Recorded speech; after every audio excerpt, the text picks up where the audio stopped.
Welcome to this Wise Living Water podcast. Our messages are dedicated to guiding individuals towards a closer relationship with our Lord and Savior, Jesus Christ. Dr. Norman Wise is thrilled to embark on this journey with you. Through these podcasts, we aim to provide insightful material that will inspire and uplift your spiritual journey. Join us now as we delve into the teachings of Jesus Christ and explore how we can apply His wisdom to our daily lives. Together, we will reflect on the power of faith, love, and compassion in shaping our existence. Well, we have come to talk about depression. To let you know, this is a very important subject to me at a very practical level. I have read about depression, studied depression, counseled people who are dealing with depression. I've been counseling since 1972, so that doesn't mean I'm good, but boy, do I have a lot of hours under my belt. I at least have a lot of experience. And depression has always been an issue for people during that entire time. There has been, folks just struggling with the issue of depression. But my reason I'm talking to you today and what I'm sharing with you not only comes from study of literature, not only comes from practice as far as trying to comfort other people in depression, but I first experienced depression when I was 7 years old.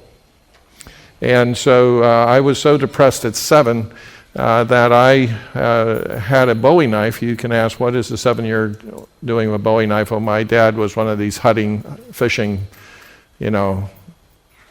advocates, and he figured the first thing every young man should have is a Bowie knife. And so I had this very sharp, razor sharp Bowie knife in my room when I was 7, and I would, look to find what I wrongly determined to be courage at that point, to plunge that knife into me, because I just felt there was no hope for life, there was no reason for life. Life was painful. It would never get better. I had given some information that basically because of me, our family was now in great distress, that I had caused the distress of our family, that I was more or less like that. You've seen the Alien movie where the alien pops out of the guy's stomach? Well, basically, that's who I thought I was. I was basically this, cancer to our family, and that therefore my death might actually serve to make our family better by getting me out of the way. My Sunday school teacher didn't know what to do with me. Back then, nobody thought about suicide, so she just told me I'd go to hell. And that kept me alive for a while. Bad theology works sometimes, but nevertheless, it was there. So when I speak to you today, I'm not speaking to you from a person who has never been depressed. I have years of depression that I had to struggle through. And I would view myself always as a person recovering from depression. In other words, I have to keep in my life practices that keep me sane, stable, and spiritual. I have to watch over my heart because I have an area of brokenness in me that if I don't watch it can take me back into the darkness. Okay, so I'm not speaking as a person who, has never felt the cold grip, the cancerous pain of depression. I'm speaking as one who has visited there often and I'm passing on to you fellow sojourners those things that have been helpful to me and things that, of course, I've learned along the way. So now you could be here because I'm not depressed, only my friend is. That's okay. You can pass this on to your depressed friend. It's fine. But and God bless you if that's your state. The other reality is, if you come in here today and say, Norm did not solve my depression, so now I'm more depressed. Don't do that. All I can do is pass on to you what I've given to you, but if this doesn't help you, well, there's other things out there to help you, so don't think all hope is lost. That's kind of like a depressed way of thinking, by the way. It just means that maybe today what was said didn't touch your heart. Okay, so don't put too many eggs into this basket. I will tell you, though, I do believe this, and that is that God has prepared something for you here today to help you. And so I do ask you to believe that. I know that's a lot to ask you to believe, but do believe that there is something here that God has prepared. It has nothing to do with me, has nothing to do with anything outside God. Just trust the fact that God has something for you today to help you in your own struggle or experience, or a friend's struggle or experience with the issue of depression. Now, one of the things that is definitely allowed in all my seminars is questions, and so at any time you may interrupt me. I don't mind interruptions. Many times your question is more important than what I was going to say next anyway. And so I may, all I can do is I can try to give you the best answer I can. There is a sheet out there, which is a ask the question sheet. And so you can pull that off of the table. You can write your question and give me your email, and I will send you a written response. So you don't even have to get the courage to raise your hand and, be embarrassed in front of all these people. You can always say, a friend had me, wanted me to ask you a question today. That's always an easy way out. But you can also just send me an email or write that down. Put everything into the brown box out there. So if you want to put your question in the brown box, put everything in the brown box, because at the end of the seminar I go through there and organize everything. I put everything in one place. I don't lose it. Okay? It's on the table. It's right there. It says ask the pastor, and you can fill out whatever you want to. Okay? All right. So, what about depression? Well, what we understand, we can cope with. Cope, by the way, is a word that means to conquer. But what we don't understand drives us crazy. There's nothing worse than be experiencing something and it doesn't make sense. Isn't that true? Oh, you hate that? Your computer is broken and it worked yesterday. Why won't the mouse move? It was moving yesterday. I don't understand. And so you slam the mouse on the table, and the mouse, out of fear, begins working. Isn't that amazing? But the thing is, what we don't understand drives us crazy. So the first thing is we do have to understand a little bit about depression, so it's not so frightening to us.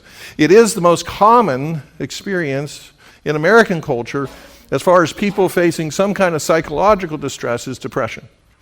So the first thing is there are many of us, millions and millions, tens of millions of us who are struggling with this condition called depression. So first of all, do not feel, oh, I am an oddball. No, you're pretty normal, because a lot of people have this struggle. And so it's just one of these things. East of Eden, you'll hear a lot of that. You see, my whole philosophy of life is this: you and I all have the same address, East of Eden. Okay? That is actually the state that we all live in, East of Eden. Now, we live east of Eden, United States, and other people live east of Eden, Russia, and some people live east of Eden, England. But it doesn't matter, because the most important part of your address and the most important part of my address, and the thing to remind yourself, is we're not in paradise anymore. You and I left Eden. And because of that, have you noticed, did you see the news this morning? There's a lot of problems, aren't there? There's a lot of pain, and there's a lot of struggle, and there's a lot of evil, and there's a lot of horrible things happening, both in the broad realm and down in the little microcosm of our lives. And that's what it means to live east of Eden. So the thing is, you see, that's part of our understanding. We have to come to understand that we really do live east of Eden. But if we understand that then makes, you see, if you and I believed that we were waking up in paradise, it'd be much harder to handle, because paradise is not being run very well. We would have to call paradise management and say, hey, listen, you guys have, you better get some repair crews down here, because things are really not working well in paradise. But you see, east of Eden, well, this is how east of Eden works. And so we have to understand some dynamics there. So we're going to be talking more about that. So the first thing is, we're going to tell you some things about depression. Some of this you may already know, but reviewing doesn't hurt. Some of it you may not know. And you have with you the notes that I provided. And by the way, the notes begin off. If you ever want to talk, ask me a question, you can do that. I'm on the internet radio now once a week, and you can always call up. There's the number. Then the song, the words of the song that we started with are there, and those words are kind of significant. And now if you flip over to page 2, you'll be where I am now. So if you flip over, you'll see page 2 at the bottom there. And so you have those notes. You also have some other notes there that are for your reading later, which is from the National Institute of Mental Health. And that is a brochure that explains the medical realities behind depression. Because you see, the better your mind, your conscious mind, you have your conscious, rational, logical, reasonable mind, and you have your subconscious, emotional mind. The more your rational mind understands about depression, the more you will be able to parent the little child inside and comfort that little child, because at least the adult won't be scared. It's always bad if the adult is as scared as the child, okay? So the bottom line is that the more you understand, the less frightening it will be. And also you'll be able to handle it. So you're given quite a bit of information. There's a booklet up here called When Hope is Lost, and that is for those of you that might want to have it. Also, What Does God Think of Me Now in Christ? And you'll see later on we're going to talk about that. But all this material is free for you. If any of you need a pen, by the way, there's pens up here. So if anyone needs a pen to take notes, there's a pen right there. There's a man that looks like he needs a pen. Go ahead. Yeah, I saw him check the pockets. See, it's like, I will say that you see ladies, because they have purse, don't need as many pens as guys. See, there's this advantage to this purse thing. So it's harder to carry pens in pockets. But see, you ladies have an advantage. You don't know that. Well, what is it? Well, let's look at some passages. In Acts 27:20, it's describing a physical situation in which there was, Paul is in a shipwreck. It says, when neither sun nor stars appeared for many days, and no small tempest lay on us, all hope of our being saved was at last abandoned. It's most likely one of the most powerful descriptions of depression that we'll find in Scripture. All hope of our being saved was at last abandoned. Boy, can that's a deep sense of despair, isn't it? In Ephesians 2:12, remember that you were at that time separated from Christ, alienated from the commonwealth of Israel, and strangers to the covenants of promise, having no hope and without God in the world. Hope is joyful anticipation. And here, there are times when people say, I have no hope of being saved. I have no hope of being received by God. I have no hope of being forgiven. I have no joyful anticipation whatsoever of the future. And that's what he's talking about here in Ephesians 2. In 1 Thessalonians 4:13, he's trying to actually comfort some people. But we do not want you to be uninformed, brothers. Notice the idea that having information can comfort us. About those who are asleep, meaning those who have died, that you may not grieve as others do who have no hope. One of the things that can greatly depress us is the death of a loved one. Is that not true? And so if we are not certain what's going to happen after death, if we're not certain what's going to happen to us, if we're not certain what's going to happen to someone we love, it really does cause us problems. And to be in that situation is to have no joyful anticipation, no hope. Psalm 69:20. Reproaches, why don't we read this together? Read it with me. Reproaches have broken my heart, so that I am in despair. I looked for pity, but there was none, and for comforters, but I found none. There was a particular struggle that I had a few years back, and I was reading through the Psalms. Any of you ever read the Psalm looking for comfort? You ever? Most read through book, I think, because of that. And this verse just jumped out of the page at me because this described my situation at that moment, my emotional state, just perfectly well. And that is that, first of all, reproaches. What's a reproach? Anybody know what a reproach is? It is not a roach. So we'll take it out. That also, roaches can also cause despair, but that's a whole other issue. What is a reproach? Yeah. Have you ever had someone falsely accuse you of something? Have they ever accused you of things? Have they ever called you names? Have they ever, told you were worth nothing? Have they ever told you that because of a mistake, you're trash? Any of that ever happened to anybody? Yeah, that's a reproach. Okay, a reproach is a really, really, really, really, really mean judgment by someone else. And it's meant to hurt us. It's meant to attack us. It's meant to condemn us. By the way, I'll give you a key to good Bible reading.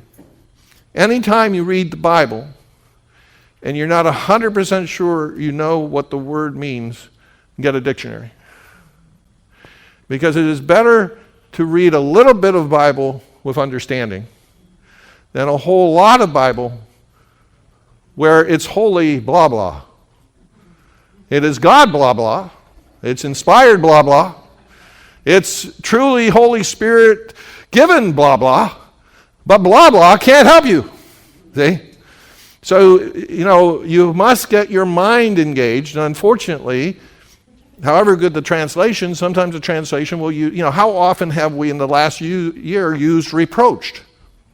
I don't know about you. I don't think I used reproached in a normal conversation in the last year. I didn't go up to somebody and say, I was really hurt by the reproach. They wouldn't know. You have a dictionary, Norm, I'll know what I did. Okay. So, yeah.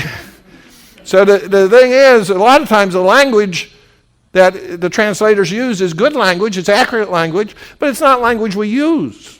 See? So I always ask the question, well, what does that mean? And a lot of times we're not sure what it means. It sounds bad, but we're not sure what it means. So we need to slow it up. Now notice, what have those reproaches done to this person's heart? It's broken their heart. See, our hearts can be broken by people calling us names, by people accusing us, by people condemning us. The heart is the innermost part of our being. It is our true selves. We can wound another person's heart through the words we say. And so, because of that broken heart, what is the psalmist feeling? Despair. So what happens is when they have a wounded heart, we can go and begin a process. We'll talk later about the process, but it leads us not only to feel the pain, the first level pain is normal, but we actually go into a deeper sense of despair, meaning there is no hope. There's not only no hope for today or no hope in this relationship, there's no hope, period. And so we go into despair. I looked for pity from other pity. By the way, pity is not bad. Pity is somebody caring about my pain, caring about my hurt, having empathy for me. A lot of times we'll say, don't pity me. What do you want them to do? Not care about you? It's kind of interesting, huh? Don't pity me. Yeah. I was going to say, just with that, something like that can just Right. destroy words. Oh, yes. They're very, and interestingly enough, we don't put things in context. 10-year-olds, they are, in fact, the epitome of emotional maturity, right? And 10-year-olds, they indeed really have, a great understanding about the weight of the words. So you see, the problem is, a lot of times we don't have a reality check, okay? This is a 10-year-old. Many mothers have been crushed because their child has said, I hate you. Yes, I know, I am a parent. I have heard these words, okay? And so, if we don't place them in some kind of context, okay, then what's happening here is exactly right. And by the way, this is what happens. We can also dwell on them. And by the way, the worst part is if we believe them. See, the only words that really have power over you are the words that you believe. Because if you believe them, then it's no longer a 10-year-old saying it. It's you saying it. And by the way, your subconscious believes you. You are the authority to your subconscious. Whatever you tell yourself, you will believe. So that's something we'll talk some more about. That's very important. So I looked for people to care about my pain, but nobody cared about my pain. And I looked for someone to give me comfort. We're going to talk by the way, there's a good way to be a comforter and a bad way to be a comforter. A bad way to be a comforter is the way Job's friends were comforters. Okay, people do not need you to tell them about sins they did not commit.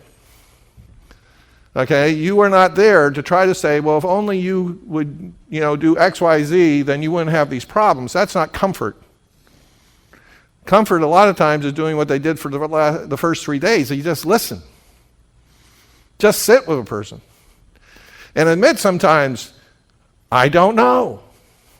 You know, the most comforting thing you can give somebody sometime is, I don't know. I don't understand either. Isn't that human? We always think we got to fix it. Sometimes, the only thing you can really say is, I care for you, and I don't know. So, by the way, that's just for those comforters out there. By the way, we all are comforters at some point in our life. But this person found none. And so part of the despair was the fact that this person felt abandoned, felt rejected, felt condemned, felt cut off from other human beings, felt there was no one on the planet that either understood or cared about their pain or their plight. And though that's one of the things that had brought this person. Notice this, by the way, this person is a spiritual person, is a godly person. I mean, they're writing a psalm already. And God is allowing their pain to be inspired, to be put into the book of the Bible forever, to be a word spoken to his people forever. But they really are experiencing depression. Spiritual people can experience depression. Was Job a spiritual person or not spiritual person? Spiritual person. Did he experience depression?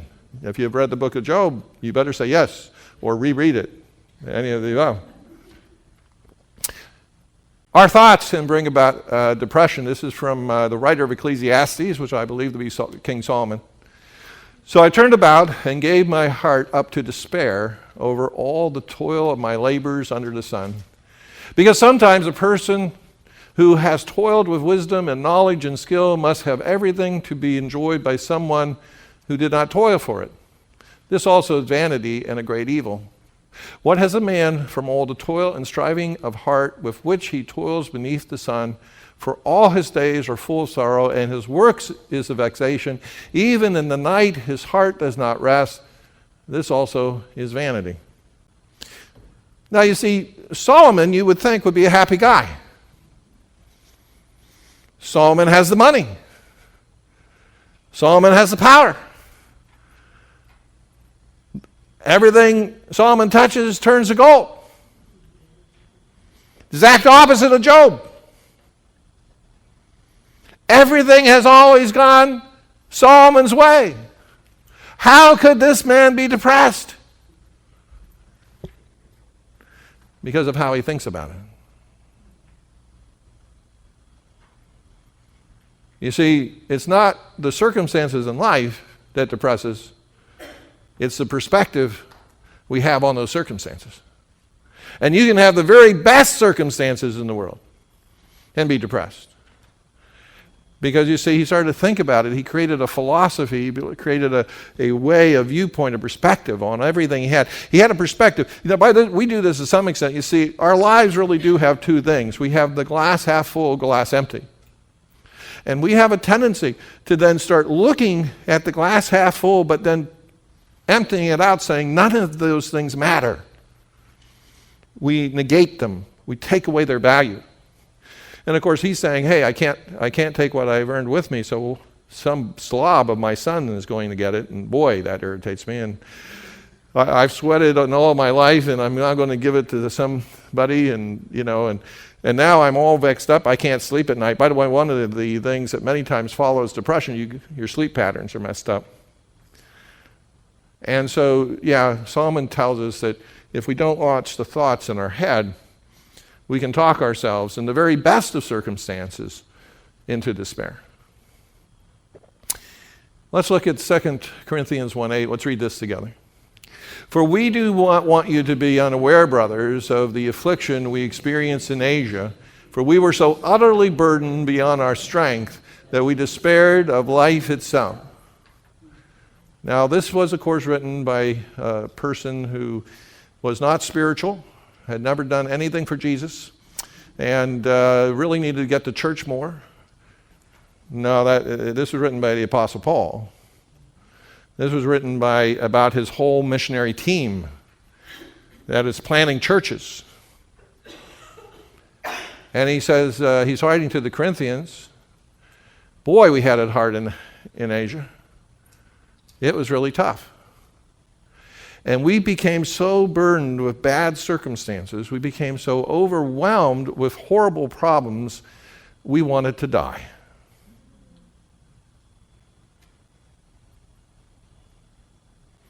Wow.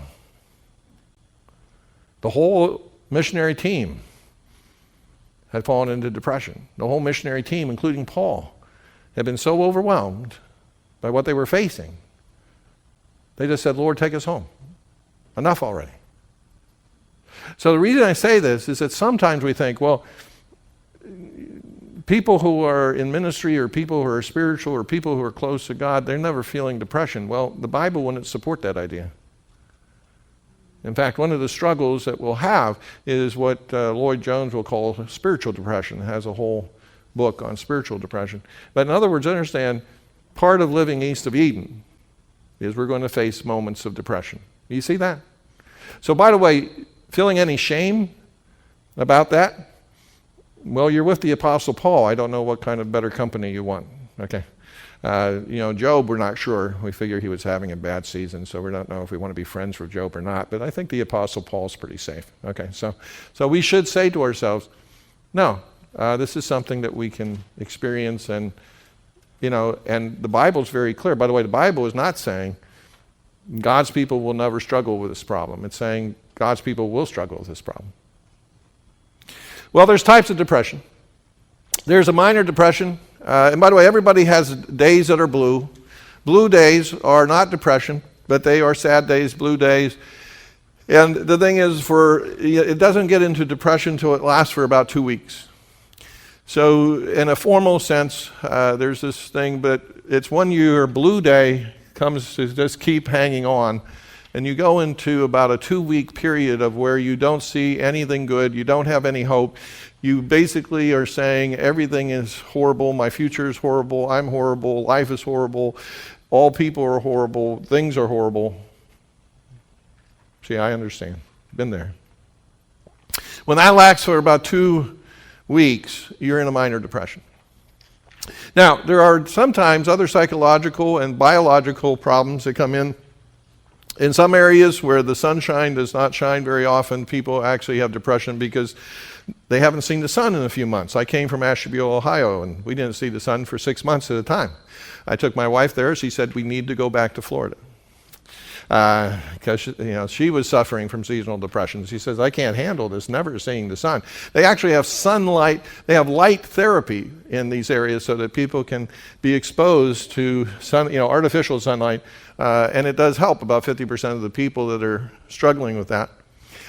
There's, of course, bipolar depression. There's all kinds of different things, and that's one, the mental health booklet I hand out will give you more detail.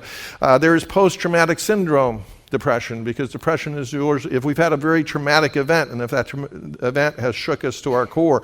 Normally, depression will be part of that. So in other words, depression can be part of a package with other struggles, psychological struggles we have. And then there can be a major depression. This is a significant event, and it literally, the depression, the sadness, the hopelessness, the feeling that nothing will ever be right again, the fear of life, the fear of existence becomes so great that we can't get out of bed, we can't function, we can't go to work, we can't do anything, okay? We are basically just wiped out by it. And then there is a long-term depression, which is we're surviving, we can get to work, we can get through most of the things, but it is no longer 2 weeks, it's at least 2 years. It's become a state of being. We live in a more or less hopeless state, and we, some way or another, get up every morning, some way or another, prod our way through the day, some way or another, do what we have to do, but then at the end of the day, we know that we've spent the whole day under the dark cloud of hopelessness, okay? So in other words, this thing has many different faces, and basically you will have to look at your own heart and your own experience to say, well, how would I best define that? We're on page 2 still. So then what triggers this depression? What causes it? Well, it can be physical and chemical disorders. They actually now have scans of the brain, and the brain that is depressed actually looks different than the brain that's not depressed. So we're getting to a point where we're more and more being able to understand a number of things. There is depression that is purely chemical. In other words, one of the things you need to ask yourself is there anything in my life right now that justifies me being hopeless? In other words, is there some great loss, something else? We'll cover all those later. But if the answer is no, in other words, I don't have any reason for feeling this bad, it could be that the chemicals in your body are off, and you need to see a doctor, okay? They need to do some blood tests. They need to, try to figure out. Because you see, your biology can create emotions directly. I know you're all good Christian folk, but do you know that some people misuse alcohol? Did you know that? Yeah. And actually, if you put alcohol, now I know you'll find this hard to believe, you have to take it by faith. If you put alcohol, which is merely a chemical, into your body, your emotions will be impacted. Thank you for choosing to be part of the Wise Living Water podcasts with Dr. Norman Wise. We hope these podcasts serve as a source of inspiration and enlightenment as we grow in our faith together. Our content is designed to offer wisdom, encouragement, and guidance for those seeking a deeper connection with their faith. Whether you're just beginning your spiritual exploration or have been on this path for years, there's something here for everyone. If you have any comments or suggestions about today's message, please send an email to wiselivingwaterchannel@gmail.com.